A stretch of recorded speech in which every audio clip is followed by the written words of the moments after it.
ذکر جسے ہم ذکر کہتے ہیں وہ ذرائع ذکر ہے، ذکر کے ذرائع۔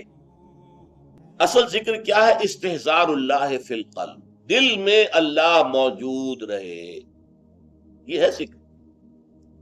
ذریعہ ذکر کیا ہے؟ سب سے بڑا ذریعہ الذکر قرآن ہے، قرآن کی تلاوت، قرآن کی تلاوت، قرآن کی تلاوت، قرآن کی تلاوت۔ آسیہ گرداں ہوا لب قرآن سرا، علامہ اقبال نے حضرت فاطمہ رضی اللہ تعالیٰ عنہ کا نقشہ کھینچا ہے کہ وہ چکی پیس رہی ہوتی تھی اور قرآن پڑھ رہی ہوتی تھی۔ آسیہ گرداں، آسیہ چکی، چکی کو چکر دے رہی ہیں اور ساتھ قرآن پڑھ رہی ہیں۔ میں نے خود دیکھا اپنے بچپن میں، ہماری اپنے خاندان کی خواتین چکی بھی پیستی تھی اور قرآن مجید پڑھتی تھی، اور گود میں بچہ بھی ہے جو دودھ بھی پی رہا ہے ساتھ کے ساتھ، سارے کام ہوتے تھے۔ تو الذکر قرآن ہے۔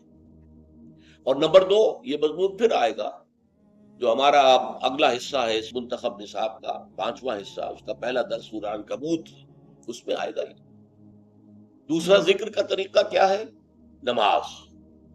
یہ جامع ترین ذکر ہے، اس میں زبانی ذکر بھی ہے، اللہ اکبر، سبحان ربی العظیم، سبحان ربی الاعلیٰ، زبان ذکر کر رہی ہے، اور قرآن پڑھ رہے ہیں، سورہ فاتحہ پڑھ رہے ہیں، اور ساتھ ہی جو آپ کے جسم کی حرکت ہے، آپ اللہ کے سامنے جھک گئے رکوع میں، آپ اللہ کے سامنے سجدے میں گر گئے، تو یہ گویا کہ جسمانی ذکر ہو رہا ہے اور قولی ذکر بھی ہو رہا ہے۔ تیسرے نمبر پر ذکر جو ہے وہ ادعیہ معصورہ مسنونہ، وہ دعائیں کہ جو حضور دنیا کے مختلف کام کرتے ہوئے پڑھا کرتے تھے۔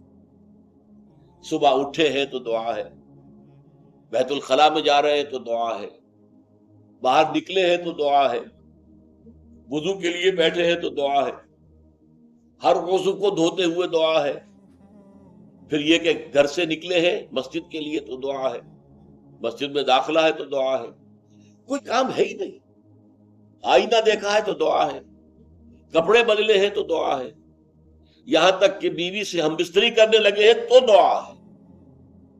کوئی عمل کوئی نہیں ہے کہ جس کے ساتھ دعا نہ ہو۔ تو اس کا نتیجہ کیا نکلتا ہے کہ ہتھ کارول دل یار ہے، کام آپ کا ہاتھ وہ کام کر رہا ہے اور دل جو ہے اللہ کے ساتھ لگا ہوا ہے۔ اور مسنون دعاؤں کا فائدہ کیا ہوا کہ 2 رشتے قائم ہو گئے بیک وقت۔ ایک رشتہ اللہ کے ساتھ، آپ دعا تو اللہ سے کر رہے ہیں نا، ایک رشتہ حضور کے ساتھ کہ دعا مسنون ہے، آپ وہ الفاظ پڑھ رہے ہیں، اپنی زبان سے ادا کر رہے ہیں جو نبی اکرم صلی اللہ علیہ وسلم کرتے تھے۔ یہ جو دوام ذکر ہے، یہ ہے در حقیقت نفاق کو دور رکھنے کا ذریعہ۔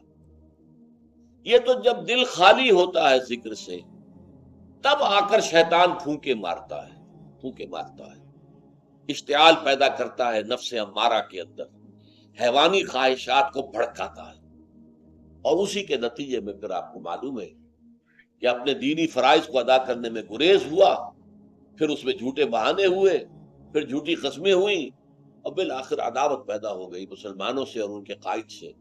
یہ طریقہ ہے رفتہ رفتہ اس نفاق کے بڑھنے کا۔ اصل بات کیا ہے؟ دل خالی ہے، خانہ خالی نہ دیو رامی گیرت، کہ جو خانہ خالی ہوتا ہے، گھر خالی ہو، اس میں جن آ کر آباد ہو جاتے ہیں۔